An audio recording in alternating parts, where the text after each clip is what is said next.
laging usual na pagbasa ng mga tao doon mga dalang kasalanan, mga dalang bisyo, mga dalang masasamang ginagawa. Pero ang konteksto ng pagtuturo ni Lord sa Matthew 11 religious context. Mga taong nabibigatan hindi sa kasalanan kundi sa sobrang kabanalan. Mga taong nabibigatan hindi dahil sila nasa sanlibutan kundi sobra silang relihiyoso. Ang nagpapabigat sa buhay nila ay napakaraming religious doctrines and teachings na ang bunga, hindi sila lumalaya, lalo silang nakukulong, hindi gumagaan ang buhay nila, lalong bumibigat. Kaya si Lord nagbigay ng alternative sa mga tao. Libo-libo na ang pagtaon ng ating relihiyon, kung sa kanya sasabihin niya ito. Pero napahinga ba kayo? Hindi kayo napahinga. Napagod lang kayo ng napagod, nahirapan kayo ng nahirapan. At yan ay inulit din na Gamaliel sa Book of Acts. Sabi niya, napakarami nating ipinapataw ng mga batas at mga regulasyones sa ating mga kababayan na hindi naman nasunod ng ating mga ninuno. At tayo din hindi natin nasusunod. So yung pagod na tinutukoy ni Lord sa Matthew 11:28-30, hindi pagod ng isang makasalanan, kundi pagod ng isang relihiyoso. Sobrang pagpapakarelihiyoso niya, nagkapagod-pagod na tuloy ang kanyang buhay. At sabi niya, sa akin kayo pumunta. Kasi nga may ibang pinupuntahan yung nagpapabigat ng kanilang buhay. Yung ibibigay ko sa inyong pasanin, sabi ni Jesus, the religious burden I will give you is light. It is easy. You will find rest for your souls. Sabi niya, ako ay mapagpakumbaba, ako ay humble, hindi ko kayo mamaliitin, hindi ko kayo uhusgahan, mapapahinga kayo. Magaan na dalhin itong aking ibibigay sa inyo. One great ministry of Jesus is to give rest to the weary. To be specific, is to the religiously and spiritually tired. Kung nakakapagod maging makasalanan, nakakapagod din sobra maging relihiyoso. Kung nakaka-oppress ang kasalanan, yung extreme niya, na extreme religiosity, nakakapagod din. So one great ministry of Jesus is to make religious and spiritual life restful and easier for people. Sabi niya, hali kayo sa akin kayo sumunod. Yung kailangan yung kapahingahan, yung kailangan nyo na ma-relax kayo, kailangan nyo na walang patakarang pagtanggap, pagmamahal, ibibigay ko sa inyo. Kasi naaawa ako sa inyong pagod na kayo, hindi pa rin kayo enough, kulang at kulang pa rin. Misguided and misguiding religion makes life more difficult, more tiring. Puro bawal o puro sa bawal ang emphasis ng mga turo, nakakasakal. No? Maraming nagkukulang tuloy dahil sa dami ng regulasyon na hindi makayang sundin, kaya maraming kinakapos. At dahil kinakapos, napipilitang magkunwari at nakakapagod magkunwari. Kung atin talaga itong oobserbahan mga kapatid, misguided religion oppresses. Kasi kung meron kang kasalanan, hindi mo maipakita sa mga kapatiran, hindi mo masabi, kasi huhusgahan ka. Liliit ang pagtingin sa'yo. Baka tanggalan ka ng ministry kung may kulang. Kaya ang mga pamilya, lalo buong family, umattend ng church. Pag mayroong anak na naging addict, pag may anak na naging unwed mother, pag may anak na nagkaroon ng maraming problema, hindi nila masabi sa church, nahihiya sila. Sasabihin, ano na lang sasabihin sa atin sa church? Deacon pa naman ang tatay mo. Ako pa naman, nasa kuwari. In other words, naging burden na lagi kang may patunayan, naging burden na lagi ka dapat na perfect, at pagka less than perfect ka, napipilitan ka magkunwari. Nakakapagod. Hindi yon ang espiritualidad na gusto ni Jesus. Sabi niya, you relax lang kayo. Paano mga kapatid makaka-relax? Makaka-relax ka lang kung perfect ka kasi wala kang itatago. O kaya makaka-relax ka lang kung kayo mismo ay nagpapatawaran, kayo mismo ay tumatanggap sa isa't isa, hindi naghuhusgahan, hindi nagsusumbatan, hindi nagsusumbungan, doon ka lang marirelax. Kaya ba natin maging perfect? Hindi. Alam yun ni Jesus. Kaya ang ginawa niya, niluwagan niya. Dahil gano'n naman talaga ang original intention ng Diyos para sa mga tao. Kaya noong ang mga religious leaders ay pinagsasabihin ni Jesus, sabi niya sa Luke 11:46, You experts in the law, woe to you! Because you load people down with burdens they can hardly carry, and you yourselves will not lift one finger to help them. Sabi niya, may kakahinatan kayo, may pupuntahan kayo, lagot kayo, mga experts of the law. Ang ginagawa niyo, pinapahirapan niyo mga tao, ang dami niyong ipinapataw na utos, ang daming requirement, ang daming regulasyones, na hindi nila makaya. Tapos di nyo naman tinutulungan kayanin yun. In fact, kayo nga, hindi nyo kinakaya yun eh. Sabi ni Jesus. Kaya kung bibilangin ninyo ang lahat ng comment ni Lord na nangre-rebuke, napakarami na ni-rebuke niya mga religious leaders na nagpapahirap sa tao. Yun ang woman caught in adultery was not even rebuked as sharply as the religious leaders were rebuked. Kasi ang ayaw na ayaw ni Jesus ay yung relihiyon na pabigat sa buhay. Na siyang nagiging puntahan ng maraming tao, nagiging relihiyoso noon, maski ngayon. Nakakatanggap nga ako ng mga tanong sa Facebook. Sabi, Pastor, yung buong pamilya po namin nagsaserve sa church. Minsan po, umabsent kami kasi anniversary ng mga lola namin sa probinsya. Di buong pamilya kami umuwi. Napagalitan kami. Pagkatapos, minsan naman, may namatay na kamag-anak namin. Di sabay-sabay din kaming absent. Napagalitan kami. Nung nakakatatlo na po kami, gusto na kaming itiwalag. Eh, anong gagawin mo kung may kailangan na family event? Hindi ba pwedeng umabsent? So, kasi po, ano kami, mga lingkod kami. Yun nga, lingkod ka nga, kaya lalo ka naman dapat may privilege, so pwede ka namang mapahinga. Lalo't kailangan.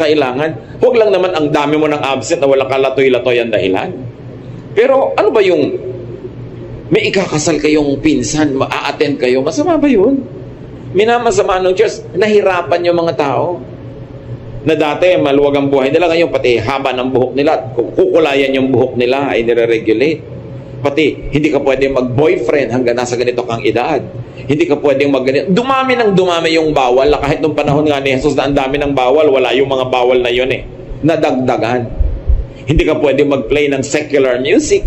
Hindi ka pwedeng mag-ganito. Sino may sabi na may secular at may sacred music? What makes music sacred is its content, the words.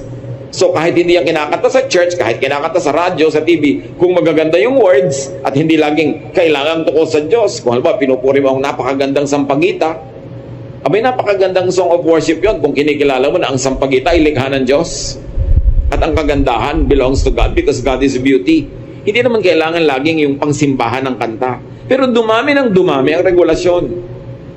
Humihirap ang buhay. So people go underground. Nagiging kunwari lang naman hindi naman nagiging perfect. Nagbabalat kayo lang. Kasi nga, mahuhusgahan. Yun ang ayaw ni Jesus. Sa Matthew 23:13-14, another rebuke niya sa mga religious leaders. Sabi niya, you Pharisees and teachers of the law of Moses are in for trouble. You're nothing but show-offs. You lock people out of the kingdom of heaven. You won't go in yourselves and you keep others from going in. Can you imagine these harsh words? Hindi binitawan ni Lord sa prostitute, sa tax collector. No, sa religious leaders. Sabi, may nakalaan sa inyo na tapat na parusa sa inyong mga pagmamalabis. Puro lang kayo pasikat. Ganun. Hindi nyo pinapayagan ng taong makarating sa langit. Kayo man, hindi rin naman kayo pumapasok. At ang langit na ito, hindi lang laging yung langit na kaligtasan ng kaluluwa pag namatay ka. Kasi ang langit din ay dito sa lupa. Yung tahimik ka, payapa ang iyong loob, hindi ka naliligalig, hindi ka nagkukunwari, hindi ka stress, langit din yun. Thy kingdom come, thy will be done on earth as it is in heaven. So it is possible to have a slice of heaven on earth. And heaven is peace. Heaven is love. Heaven is contentment. Sabi niya, alam nyo, hindi makakaranas ng heaven o peace o katahimikan ng mga sumusunod sa inyo sa dami ng pinagbabawal nyo na kahit sila supermen or superwomen, imposible nilang masunod lahat. Needless religious regulations make it hard for people to enjoy God's heaven, which could mean rest or peace while on earth. Yung heaven naman kasi hindi lang sa kabila ng mga ulap. Kaya nga, mapasa amin ang kaharian mo. masunod ang loob mo dito sa lupa, gaya din ng sa langit. So, ibig sabihin, dapat talaga nakakarating yung langit sa lupa. At sabi ni Jesus, kung sa inyo lang susunod ang mga tao, hindi nila mararanasan ng langit. Kasi lagi nyo pinapagilty, lagi nyo pinapagalitan, lagi nyo pinipilit magtago at magkunwari ang mga tao. Be free from needless religious regulations, control, and burdens. That is what Jesus' will is for you. Hindi tayo gusto ni Lord na ipahamak, ipatali, ipakulong. Sabi niya, I came that you might have life and have it abundantly. So Jesus reduced the law into one, and that is love. Sabi sa kanya, alin po ang pinaka mataas na uri ng kautusan? Sabi niya, love God and love others as you love yourself. So, ano na lang ang bawal kung love na lang ang law? E di yung hindi loving at hindi kind, yun ang bawal. So, hindi bawal magkulay ng buhok. Ngayon, kung yung buhok mo nakatusok sa mata ng katabi mo na sobrang nakatirik, bawal yon kasi hindi na yung loving eh. Diba? Kung ninanakaw mo yung pangkulay ng buhok mo, hindi na yung loving. Pero yung kulay lang itself, anong moralidad ng kulay ng buhok? Ano ang moralidad ng gupit ng buhok, ng haba ng buhok? Pharisaic issue yan. Hindi yan issue ni Jesus. Ano ang bawal na isuot? Eh kung ang tao ay sobrang naaakit na sa'yo, hindi na makapag-concentrate dahil nakabulwak na ang lahat ng dapat mo sana'y ikinikip-kip at tinatago, eh di bawal yung kasi hindi loving. Because you cause people, to be defocused on what is good and to be obsessed with you. Eh hindi mo naman sila mamahalin kung pansinin ka nila, so masama, nakakasama. Pag pinansin mo sila, kanila, hindi mo rin masusuklian ng pansin. So, tinakaw mo lang sila, nagiging unkind. So, yun ang mga bawal. Yung hindi loving. Kasi isa na lang natin ang law, sabi ni Lord, love. Sabi niya, by this, people will know that you are my disciples. Hindi by your hairstyle. Hindi by the length of your hemline. Hindi by the version of Bible you read. Sabi niya, if you love one another, people will know that you believe in me, that you are my disciples. And because you are loving, you'll be ethical, your ways will be considerate, you will be very, very accommodating to people. Yun ang kaisa-isang iniwan ni Jesus na command. Bakit pinaparami ng mga Kristiyano? Bakit pinapadami pa ang pagpapahirap? At sinasabi ni Paul, love is patient and kind. Eh kung impatient ka dahil sa ang dami mong pinapagawa, pinagbabawal, hindi ka na kind nun, hindi ka na loving. Lalo mo na be-break yung law ni Jesus. Now, freedom from the law means freedom from sin. Bakit ba dumating si Jesus? At bakit siya sinundan ni Pablo? Ang mga tao sobra ng taling-tali sa mga religious laws ng mga religious systems. And Jesus came to set them free because that's at the will of the Father for people. That's why the religious system was the one that killed Jesus.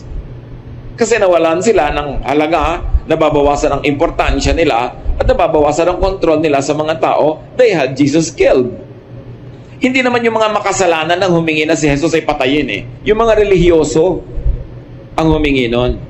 Kasi ayaw nila ng pagpapalaya ni Jesus dahil gusto nila, hawak nila sa leeg ang mga tao. So, bakit free from sin ang mga tao na nananalig kay Jesus? Sabi ni Paul, Romans 2:12, all who sin under the law will be judged by the law. Suriin nyo to, ha? Who are the people who are under the law? The Jewish people were under the law. The Gentiles were not. Never in the history of the Jews did they convert Gentiles. Hindi sila mahilig mag-convert. Sa kanila, yung pananalig nila, kanila lang. Sa tingin nila, sila lang ang kausap ng Diyos tungkol sa law. Therefore, ang usapan tungkol sa law, ang covenant tungkol sa law, was about the Israelites. It concerned them. Ang tanong, hindi ka Israelite, hindi ka Jew, Gentile ka, you are not under the law. Bakit ka magpipilit sumali sa usapan na yun mismo mga kausap na Jew, hindi makatupad? Hindi nga nila magawa lahat. Ikaw na hindi kasali, sasali. Kaya kinlarify yun ni Paul. Sabi niya, you are not under the law. First of all, you are not Jews. Kausap ba kayo sa Mount Sinai? Kausap ba mga ninuno nyo? Hindi kayo kasali sa usapan na yan. Sila ang nung araw ay pinagbawalan, huwag kakain ito, huwag kakain ito. Ba't naman ikaw na hindi kasali? Sasali ka pa ngayon, ayaw mo na rin kainin yon. Hindi ka naman nga kasali sa usapan na yan. Ang point is, the law was given as a covenant with the Jewish people who were freed from slavery in Egypt. Ang tanong, kasali ka ba o ang mga ninuno mo sa nag-Exodus? Bakit ka sasali sa contract na yon? Ang hirap-hirap sundin. Kaya si Jesus mismo, pinalaya na niya yung mga Jews, yung mga Hudyo, sa mga usapan na yon, sa mga regulasyones na yun, ng pagkain, ng Sabat at kung ano-ano. Kaya, binrate na nga ni Jesus kung tutuusin yung law of the Sabbath, yung mga law ng cleansing law, yung mga purification law, para ipakita niya na tapos na ang usapan na yan. Meron ng bagong usapan, meron ng New Covenant, meron ng New Testament. Gusto na ng Ama sa Langit ay lumuwag ang inyong mga buhay, makalaya kayo sa effect ng law. Ngayon, yung mga Gentiles, na kahit kailan hindi naging under the law, lalo namang hindi nakasali sa usapan na yon. Pero, yung mga Jewish Christians, akala nila, pag naging Christian sila, Jew pa rin sila. So may mga conservative Jews who maintained that Christians or Jews who had become Christians must still be under the law. Kaya nung may mabalitaan nila na may mga Gentiles na naging Christian, in-insist nila, o kayo mga Gentile, hindi kayo under the law, hindi kayo mga circumcised. Ngayong nagiging Christian kayo, dapat maging Jew muna kayo, kailangan pa circumcised kayo. Kaya nagalit si Paul. Sabi niya, the Gentiles will have a circumcision of the heart. It's a spiritual circumcision, not a physical one. Kayo nga, hirap na sa mga inuto sa mga ninuno natin. Pati ba sila na iba ang ninuno, idadamay nyo pa sa usapan na yan? Kaya nagkaroon ng maraming issue noon. Kasi ayaw ng mga Jewish Christians na yung mga Gentile ay kumain ng mga bawal sa mga Jew. Kaya nga, si Paul, sabi niya sa Romans 6:14, for sin shall no longer be your master, because you are not under the law, but under grace. Sabi niya, hindi na kayo alipin ng kasalanan. Not because you are sinless. Not because you are perfect. But because the law has no power on you. Hindi kayo Jew. At number 2, kahit Jew kayo, nanali kayo kay Jesus, napalaya na kayo sa hold nung law, sabi niya, you are not under the law. Therefore, you are not guilty. No longer under the law, therefore, not in sin. Remember, the believer in Jesus is sinless, not because the believer is holy, but because the law that makes you sinful when you break it does not have a hold on you. At yun talagang nilinaw na masyado ni Pablo. You are not under the law but under grace. Kaya ang mga evangelical Christians, we say, we are saved through faith in Christ by grace of the Father. Bigay lang, regalo lang. Itinuturing akong walang kasalanan, hindi dahil wala akong kasalanan, kasi hindi naman ipinapatupad at pinapairal sa buhay ko yung law that was in effect in the lives of the Jews. Kaya nga, buti ka hindi ka Jew, hindi ka kasali sa usapan. Ba't ka ngayon kusang sasali pa doon? Dahil yung mga Jew mismo, pinalaya na ng Panginoong Jesus. So, believers are free not because of 100% submission to religious law, but because of the punishing effect of the law has been voided by grace. Parang ganito, no parking, nakalagay, nagpark ka, may huhuli ngayon sa'yo, oy, bawal niya mag-park, hulihin kita. Pero sabi mo, exempted ako sa law na yan. Yun, voided. Because the law was voided for you. Kaya ngayon naman mga Christian, not knowing that and not knowing the history of the Jewish people, and that the history of the covenant was with the Jewish people, not with the Gentiles. Gentiles na nga sila, pinapagod pa nila ang sarili nila na maging Jewish. Kaya ngayon may mga uso-uso pa na kinokopya nila yung mga patilya ng mga Jew, yung mga suot, yung mga traditions ng mga Jews, yung mga piyesta nila, and even Jewish terms. Ayaw na nilang gamitin yung Greek, even English terms of names in the Bible, kailangan Jewish pa. Well, there's nothing wrong with using the names. Kaya lang, something becomes wrong when you say it's the only name that works, and they should be called only by that name. Dahil nagkakaroon ka ng bagong amo. Una, kailangan ka maging Jewish. Second, nagiging second class tao ka kasi magiging first class yung mga Jew eh. Kaya nagkakaroon ng political dimension yon pagka sumali ka sa ganung mga usapin. Many churches emphasize freedom from the law, yes, but only in matter of salvation. Sasabihin nila, salvation is free. You are free from the law. Pero oras na na-save ka na, sinabi mong believer ka na, tatampakan ka na naman nila ng mga bagong laws. So yung pala, sandali ka lang free from the law. But the moment that you accept Jesus and you have become a member of the church, ang dami na namang laws. E di parang deceptive yun. Nasaan yung freedom in the Lord? Nasaan yung gaan? Remember, freedom is not license to do anything you like. Because merong law na love. So ang standard mo na lang, is this loving? Will what I do be loving? Pag pagbabawalan ko ba ang pamilya na ito na umabsent, na may event sila sa probinsya, loving ba yun? O gusto ko lang silang laging gamitin sa church, kaya mamatay ang lola nila, ikasal ang pinsan nila, o may event, basta nandito sila dapat naglilingkod, di ginawa mo lang silang instruments. Di mo sila minamahal, chinichimay mo lang yung mga tao. Which is really happening in many churches. Ang tingin lang sa'yo, alila. Pag hindi ka na pinakinabangan, pag absent ka na, masama ka na. Wala kang kaluwag-luwag. Natali ka. Galatians 5:1, kaya nanggagalaiti si Paul, sabi niya, it is for freedom that Christ has set us free. Stand firm then, and do not let yourselves be burdened again by a yoke of slavery. Sabi, dati tayo mga slaves ng law, pinalaya na tayo ni Jesus, panindigan nyo yan. Huwag kayong pumayag na may bumawi, magnakaw sa inyo ng kalayaan kay Jesus. Kalayaang magmahal. Kasi hindi nga sila malayang magmahal eh, utos. Pag meron diyang makasalanan, itiwalag nyo, batuhin nyo hanggang mamatay. Hindi ka malayang magmahal. Pag sinabi mong kawawa naman siya, anong kawawa? Utos, batuhin yan. So, ayaw mo matindi, babato ka. Hindi ka malayang magmahal. Pinalaya ni Jesus sa mga tao para maging mapagmahal, maibigin, matulungin. Believers are free in Jesus from needless religious regulation and control. Dapat kayo ngayon sa'yo, self-control. Which is one of the gifts of the Holy Spirit. Self-control. Hindi control of others. Control by others. Ang tunay na nasa Panginoon, pinamumugaran siya, tinatahanan siya ng Espiritu ng Diyos, siya ang kumokontrol sa sarili niya. Hindi kailangang bantayan, usisain, husgahan. Dahil nananagot ka sa Diyos diretso. Hindi ka naman nananagot sa mga tao sa iyong kabanalan o kasalanan. Bakit sila ba ang namatay para sa iyo sa krus? Kaya mahalagang maunawa yun ng mga tao dahil nandito na nga at namatay ang Panginoon para tayo palayain, pero maraming pumapayag pa na hindi sila maging malaya dahil akala nila yun ang tama.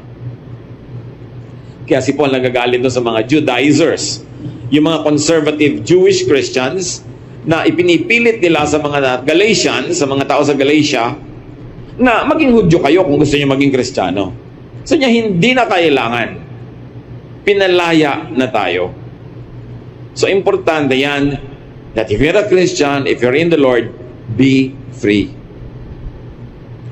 Remember, not to be abusive, not to be licentious, but be free. Malaya ka. Lagi ang mga tao itatanong, pwede ko po bang isuot ang ganitong kulay sa church? You're free.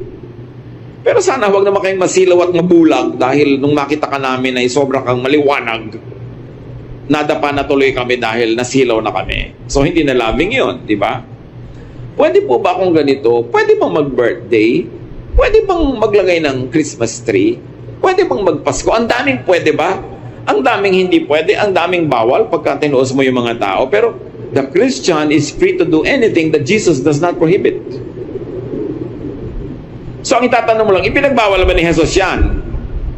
Hindi, pero pinagbawal ang mga Pharisees. Hindi nga ba kaya nga sila napagalitan? Hindi nga ba kaya sila laging itinutuwid? Kasi ang dami nila binabawal na hindi naman yun ang gusto ng Diyos. Sinasakal yung mga tao. Kaya mga kapatid, if you're in the Lord, act free. Huwag tanong ng tanong, pwede po bang mag-birthday party? Pwede po bang magpatugtog? Magpatugtog ka. Kaya lang, pag-aralan mo dahil responsible ka sa sarili mo.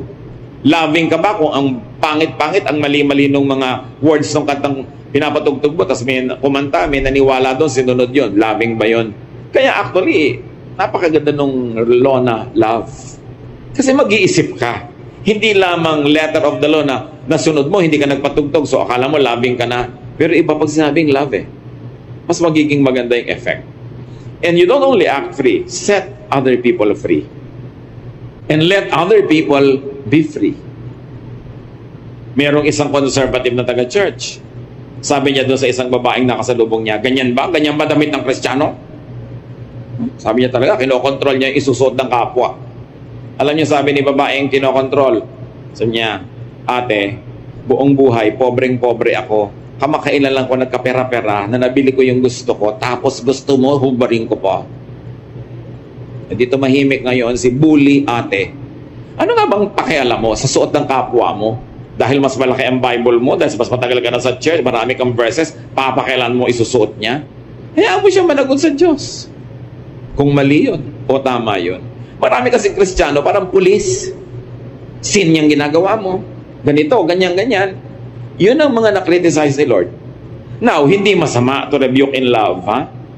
Pero tiyakin mo na may love. Hindi lang dahil ang kala mo, ang dumi niya, ang linis mo, i-rebuke mo. Tanungin mo ng sarili mo, mahal ko ba talaga siya? May malasakit ba talaga ako? Ito bang pamumuna ko ay out of malasakit o dahil lang self-righteous ako? Kailangan malinaw yon. Ngayon, kung nagmamahal ka, pwede kang mamuna, but earn your right to be heard first. So bago mo punahin yung isang tao, tanungin mo muna sa sarili mo, may nagawa na ba ako mabuti para sa kanya? Natulungan ko na ba siya? Napaglilingkuran ko ba siya? Hindi yung wala ka namang ginagawa, tapos papasok ka sa buhay niya para mo siya diktahan dahil ang iniisip mo, mas banal ka kesa sa kanya. Yun yung ayaw na ayaw ng Panginoon. Huwag tayong manakal ng kapwa dahil si Lord hindi rin tayo sinasakal. Jesus teaches rest. Magtataka kayo, yung mga tinatawag ng mga makasalanan nung panahon ni Jesus at is sa kanya.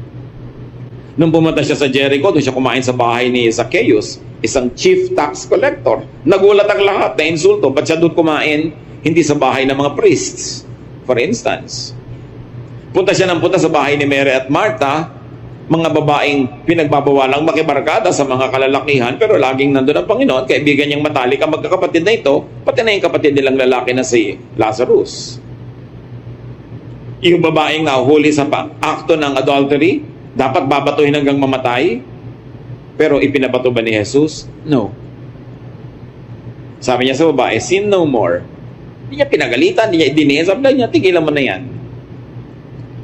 Dahil naiprotect na niya yung babae na yon sa pagkakabato, may right na siyang sabihin, sin no more. Para hindi na kailangang mangulit na naman sa buhay mo yan. Yung babaeng inaisip ng marami ay dating prostitute, pumasok sa isang bahay na nandun si Jesus, nagbasag ng pabango, binuhos kay Jesus, nagminister siya.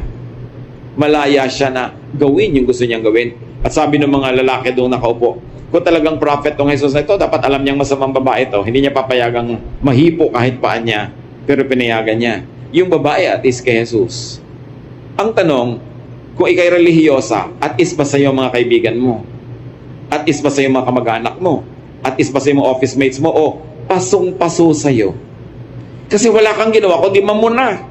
Wala kang ginawa kundi mang-correct, mang-review. Hindi ganun si Jesus. Kaya malalaman mo, am I Jesus-like or am I like the Pharisees? Pag pumasok ko sa isang lugar, will people stop what they do because I will judge them? Or will they just go on because they are relaxed?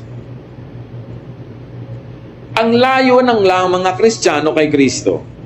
Kaya si Mahatma Gandhi, sabi niya noon, I have no trouble with Christ. My trouble is with Christians. Kasi para talagang hindi nare-reflect ng mga Kristiyano si Jesus. Ang nare-reflect nila yung mga Pharisees and priests of old Israel. Now, Jesus teaches rest. So do not follow religions that exhaust you. Hindi si Jesus ang nangunguna doon. Do not impose regulations that make people fail. Bakit sobra mong tataasan ng standard para magbagsakan ng lahat? Help people succeed. At lalong-lalo kung hindi ka na nga Jew, huwag ka nang makisangkot sa mga usaping Jewish.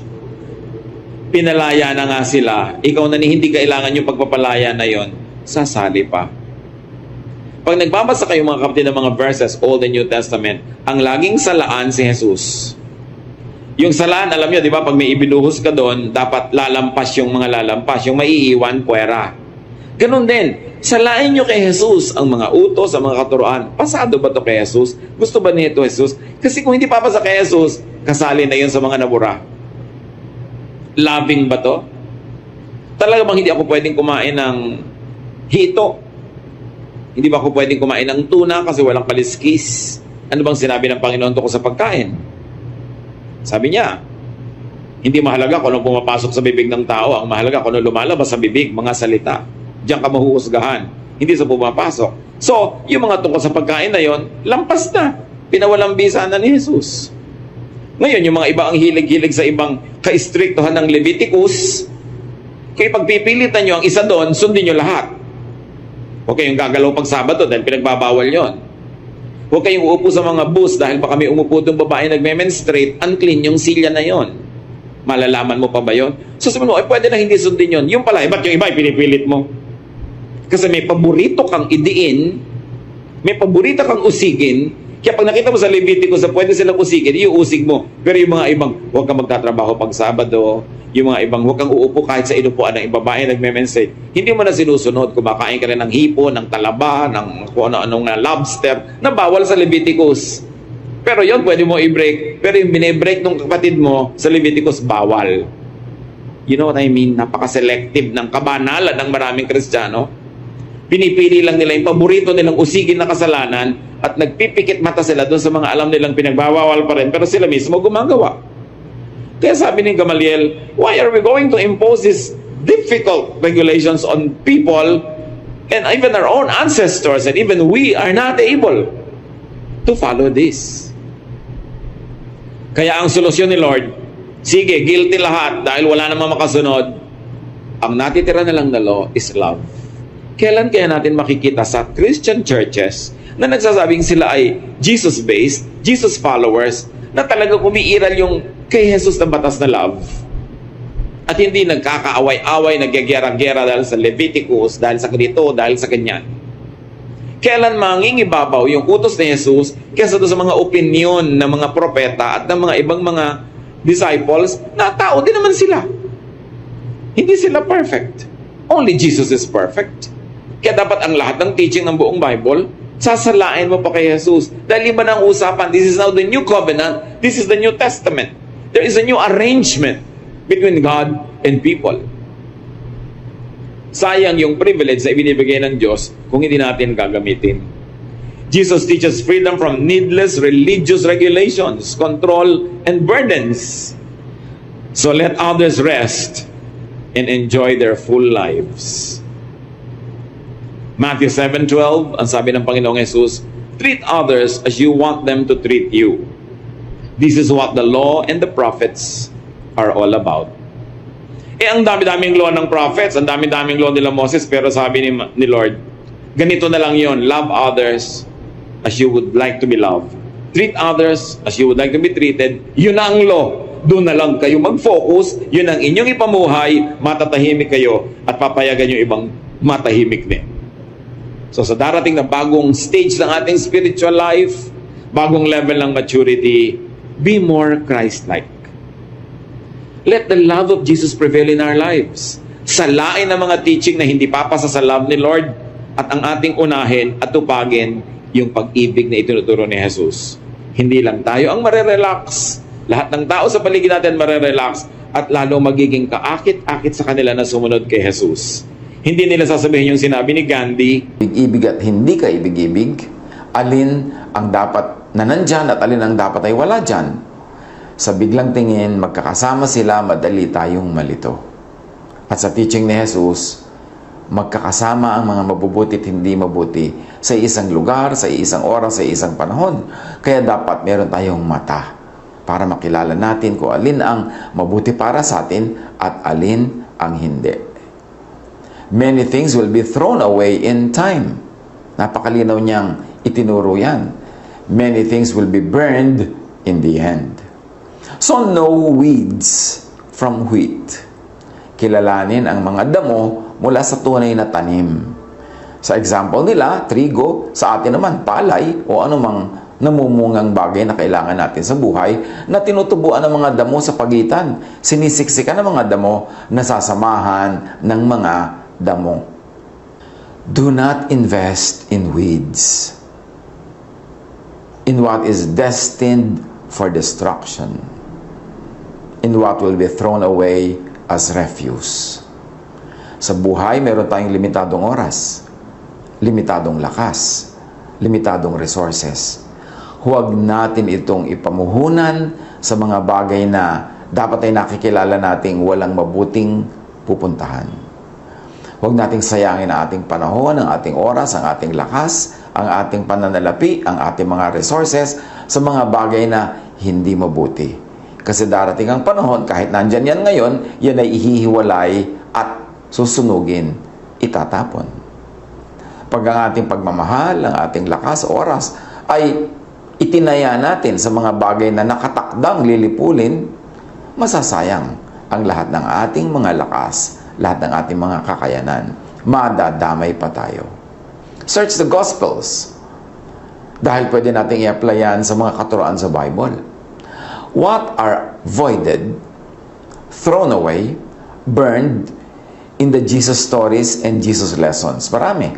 Sa mga kwento niya, for instance, susunugin, itatapon, babaliwalain ang fruitless trees, mga puno na walang bunga. Matthew 3:10. Ngayon pa lamang ay nakahanda na ang palakol sa ugat ng mga punong kahoy. Ang bawat punong hindi mabuti ang bunga ay puputulin at itatapon sa apoy. So identify equivalents in life, pursuits, investments na hindi mabuti, papalakulin yan, itatapon. What are to be voided and burned, to be thrown away in the Jesus stories? Tasteless salt. Matthew 5:13, kayo ang asin ng sanlibutan. Ngunit kung ang asin ay mawala ng alat, paano pa ito mapapaalat muli? Hindi ba wala na itong kabuluhan, kundi ang itapon at tapakan ng mga tao? So ano ang mga asin-asin sa buhay natin na wala ng lasa, matabang na? Mga relasyon na matabang, mga sigla na matabang, mga paninindigan na tumabang.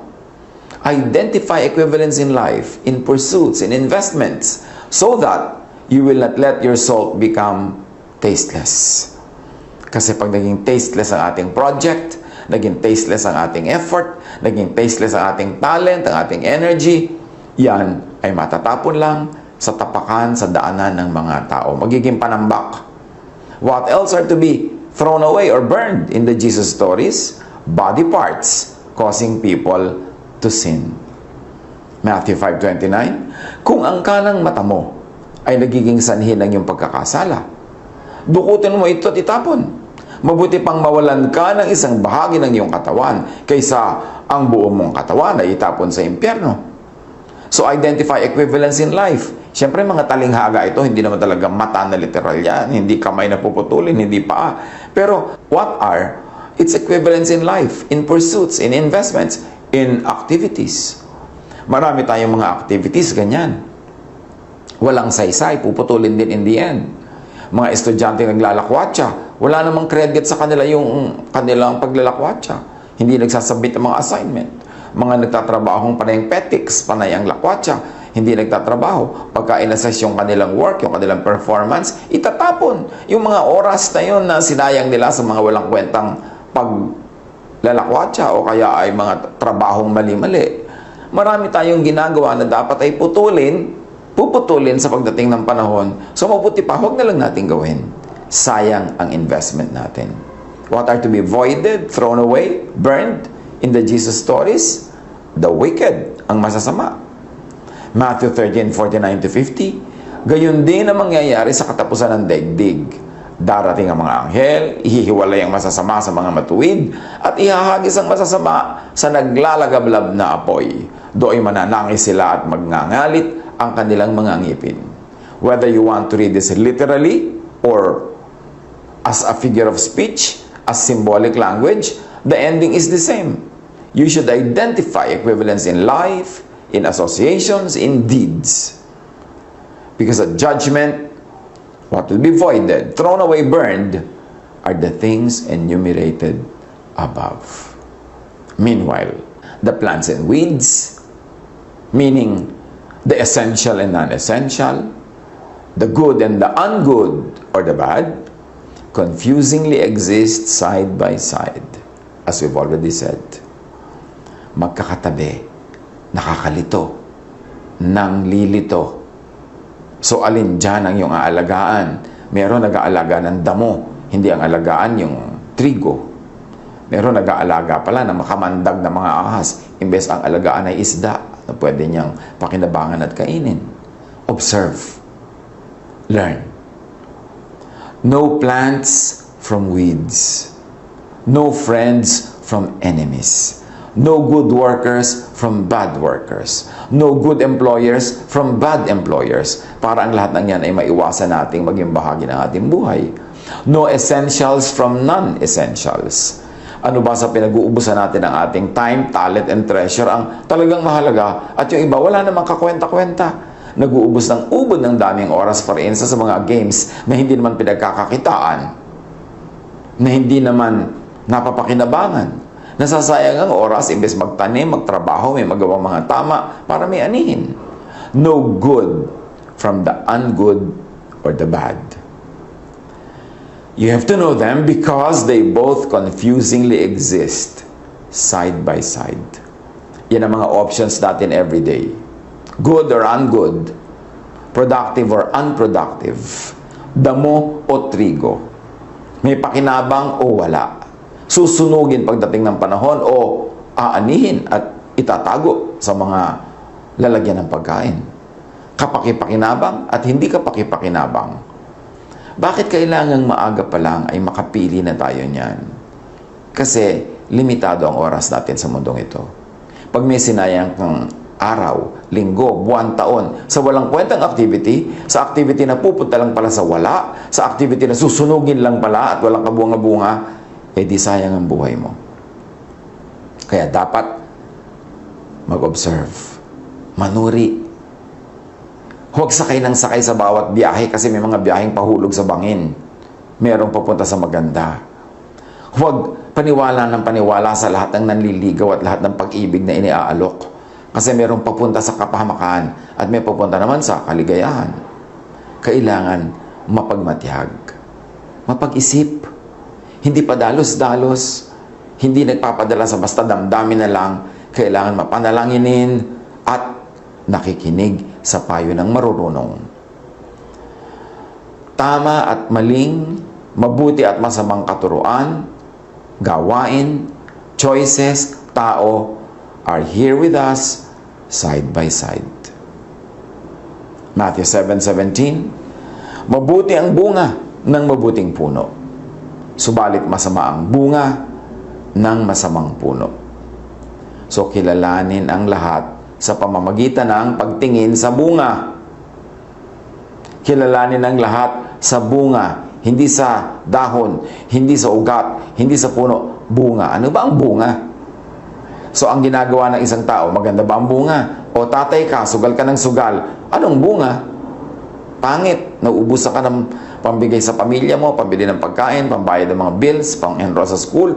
So pangit ang bunga. So dapat huwag mong itanim yung puno na yan. Tigilan mo na kaalaga ang puno na yan. Lakwatsero ka, tamad, palusot. Anong bunga? Lagi ka natatanggal sa trabaho. Lagi kang napapagalitan. Lagi ka nade-demote. Pangit ang bunga. So tigilan mo yan. Tanim na yan. Walang kwenta. 1 Corinthians 15:33, huwag kayong paloloko.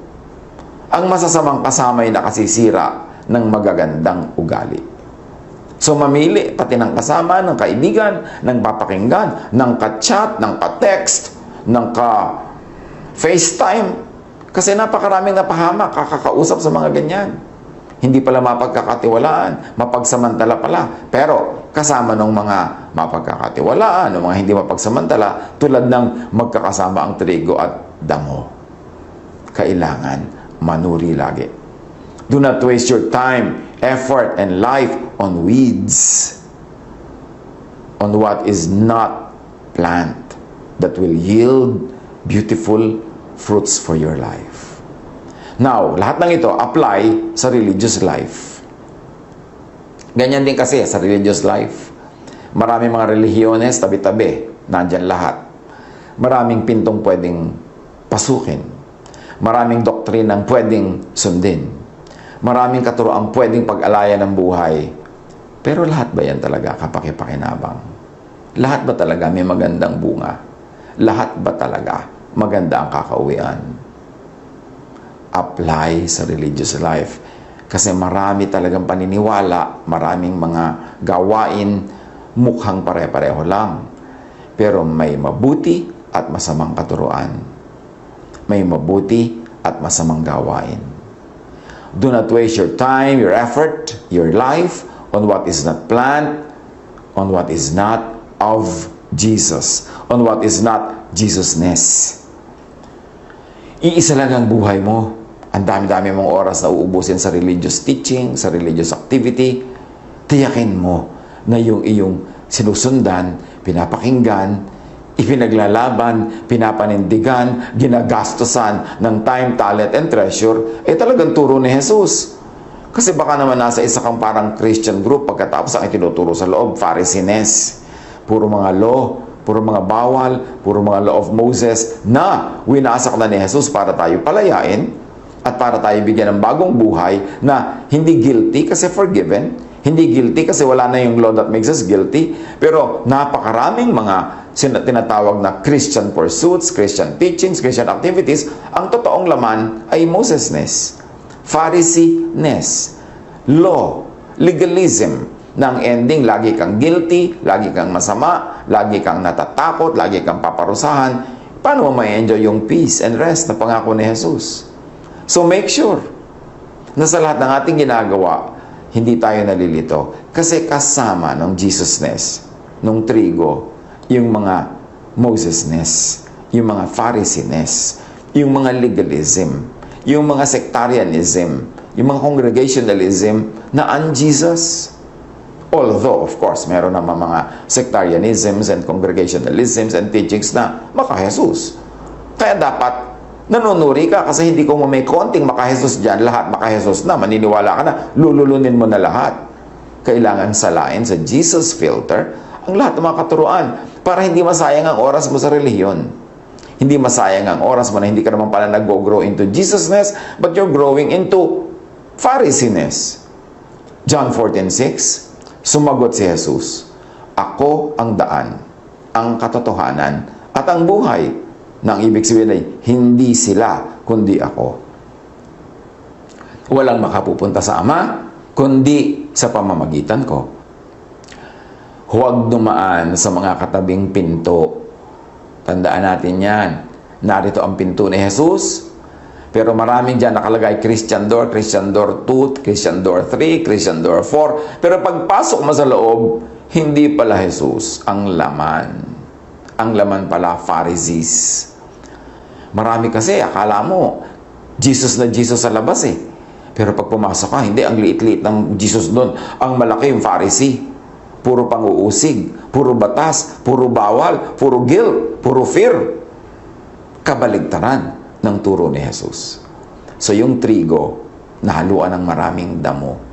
Tiyakin natin na nandun tayo sa trigo at hindi sa damo. Galatians 5:6, sa mga nakipag-isa na kay Kristo Jesus, hindi na mahalaga kung ang isang tao ay tuli o hindi. Ang mahalaga ay ang pananampalatayang nakikita sa mga gawaing udyok ng pag-ibig. Dito, pinag-aaway-awayan kasi kung dapat magpatuli ang lahat kahit na hindi ka Jew, na Gentile ka, naging Christian ka, magpapatuli ka pa ba like a Jew or not? At yan ay pinagpipilitan ng marami noon na Jewish Christians.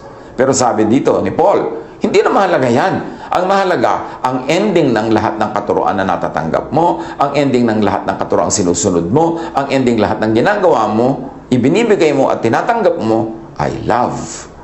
Pagka nandun yun, tamang-tama ka na, okay ka na, sakto ka na. Yun ang ibig sabihin. Ngayon, yung tuli na yan, maraming equivalent yan sa buhay. Maraming napaka-concerned about anong kakainin mo, anong isusuot mo, anong hairstyle mo, ano ang mode ng iyong baptism, ano ang mode ng iyong pagkain ng mga Lord's Supper, kailan ka sasamba, anong araw. Yan ay pinag-aaway-awayan tulad ng tuli. Pero ang sabi ni Paul, pag i-apply natin dyan, ang mahalaga ang ending ay ito. Loving ka ba?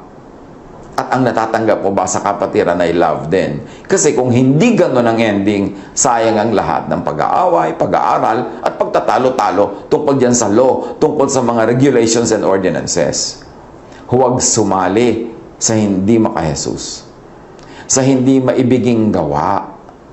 Huwag sumali sa mga mapang-away, mahilig makipagtalo, mahilig magaling, na laging ginajudge ang iba, laging mali ang iba, nililibak at pinagtatawanan, at itinataas lang ang sarili. Hindi ganon ang maka-Jesus na katuruan. Huwag sumali sa mga maka-Pharisee na gawa. Yung mahilig sa self-righteousness, mahilig sa judgmentalism, at sa pagpaparusa sa kapwa na itinuturing nilang hindi nila kasing banal. Romans 13:9, ang mga utos gaya ng huwag kang mangangalunya, huwag kang papatay, huwag kang magnanakaw, huwag mong pagnanasaang maangkin ang pag-aari ng iba, at alinmang utos sa tulad ng mga ito ay nauuwing lahat sa iisang utos. Ibigin mo ang iyong kapwa gaya ng pag-ibig mo sa iyong sarili. So sabi ni Jesus, ang lahat ng second part ng kautusan, kasi yung first part, love God, ang lahat ng second part is just love others. Be considerate, be kind, be merciful, be just. Sabi ganun, ang lahat ng ito, ang ibig sabihin lang, love others. So when you love, nagawa mo na lahat ng kautusan kahit hindi ka gumawa ng mga detalye na yan, kasi ang mahalaga yung overarching, yung overall teaching, which is to love. So kung loving ka, tuli ka o hindi, mahal ka ng Diyos. Kung loving ka, ano man ang kinakain mo, ano man ang sinusuot mo, ano man ang haba ng iyong buhok, mahal ka ng Diyos. Kasi ang lahat ng tunay na gustong tumbukin ng mga kautosan na yan, maging loving ka. Pero kung sa pagsunod mo ng mga kautosan, sa pagpapairal mo ng mga kautosan, baligtad ang nangyari, hindi ka naging loving, naging hateful ka pa, naging self-righteous ka pa, at nananakit ka pa, nang babatok hanggang mamatay, di na-defeat yung purpose ng law, which is to love. So be masters of love and loving. Huwag sumunod sa hindi maibiging application ng law. Kasama doon sa mga trigo ang mga damo. So kasama sa mga magagandang turo ni Jesus, yung mga turo ng mga Pharisees. Paano mo malalaman? You will know them by their fruits, di ba? So pag in-apply mo ang isang katuruan, pinairal mo ito, ang resulta ba ay love, peace, rest, o hindi? Kasi kung hindi, hindi yan kay Jesus. Huwag pagsayangan ng panahon. Do not waste your time, effort, life on what is not love, on what is not loving. Romans 13:10, ang umiibig ay hindi gumagawa ng masama kanino man, sapagkat ang pag-ibig ang siyang katuparan ng kautusan. So lahat ng kautusan na yan, marami nakakalito, isa lang dapat ang ending, naging loving ka. At ikaw naman, isa din ang ending sa'yo, tumanggap ka ng love. So pagka hindi love ang ibinibigay mo sa kapwa sa pagsunod mo sa mga kautusan, pag hindi love ang natatanggap mo sa mga kapwa na sa tingin nila ay sumusunod sila sa kautusan, mali ang ating application. Sayang. Kasama yan sa mga damo na susunugin. Itatapon pagdating ng oras. Hindi mo halata ngayon kasi katabi ng trigo, pero darating ang panahon, lahat ng unjesusness ay susunugin lamang. Kasi sabi ni Jesus, I am the way, I am the truth, I am the life. No one comes to the Father but by me. So kung hindi yan sa pamamaraan ni Jesus, hindi sa pamamaraan ng Jesusness, at kabaligtaran pa, Pharisees pa, ang destino niyan, ang pupuntahan niyan ay apoy. Huwag magsayang ng oras, panahon sa ganyang uri ng religiosity. Do not waste your time, effort, and life on weeds, on the law, on Pharisees. Kasi yan ay kontra kay Jesus. Matthew 7:12, gawin ninyo sa inyong kapwa ang nais ninyong gawin nila sa inyo. Ito ang buod ng kautusan at ng mga isinulat ng mga propeta. So, gusto ba nating tayo binabato pag tayo nagkakasala? Hanggang mamatay, ha? Kung ayaw natin, bakit tayo nang babato ng iba na sa tingin natin na nagkakasala? Ganun lang yun kasimple. Romans 2:12, ang lahat ng nagkakasala na hindi saklaw ng kautusan ni Moises ay paparusahan, ngunit hindi batay sa kautosang yon. Subalit ang lahat naman na nagkakasala na saklaw ng kautusan ay hahatulan batay sa kautusan. Now, aside from the 10 commandments, there are 613 other minor commandments called mitzvots. Pagka ipinailalim mo ang iyong sarili sa mga batas ni Moses at sa batas ng Israel at sa batas ng Judaism na yan, by that same batas, doon ka lilitisin, doon ka susukatin at titimbangin, papasa ka ba? Yung mga mahilig mang bato sa iba ng mga laws, ng mga requirements, ordinances, verses, pag ba ikaw ang tinabunan ng mga batong yan at ibinato sa iyo lahat, makakaahon ka ba? O makakailag ka ba? O dahil sa kabanalan mo ba'y hindi ka tatamaan? O tatamaan ka rin? So kung tatamaan ka rin ng mga batong yan, bakit mo ibinabato sa iba? Ba't mo ipinupukol sa iba? Eh sabi ni Jesus, kung ano ang gusto mong gawin sa iyo ng kapwa, yun ang gawin mo sa kanya. Ayaw mong batuhin kanya, edi huwag ka rin mambato. Bakit ba pambabato ang nagiging bunga sa atin ng sobrang pag-aaral ng mga verses? Bakit ba papambabato, pagmamataas sa sarili, panghamak sa kapwa, paghiwalay sa kapwa, ang nagiging bunga ng pag-aaral ng mga verses? Kasi ang mga verses na sinasamba, ang mga verses na itinatanghal, mga law, verses ng law, hindi verses ni Jesus, hindi verses ng love.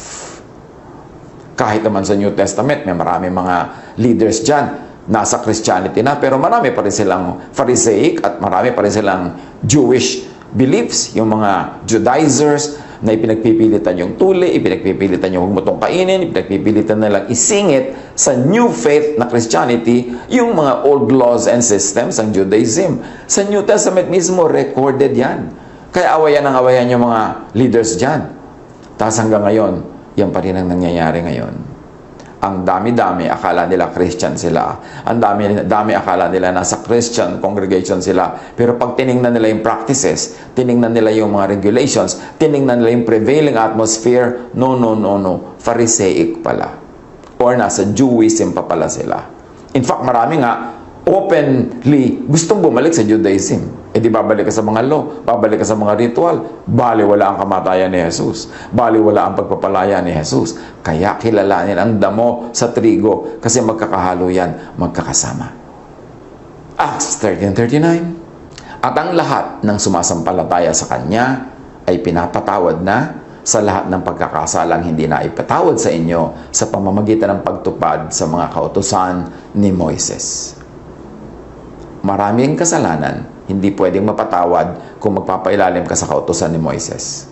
Kaya yan ay winasak na ni Jesus, pinalaya tayo para hindi na tayo kailangang maging alipin, hindi na tayo kailangang magpakahirap sumunod, at hindi na tayo kailangang maparusahan o matakot pa ng kaparusahan. Do not waste your time, effort, and life on works that are of no value or of low value and low quality.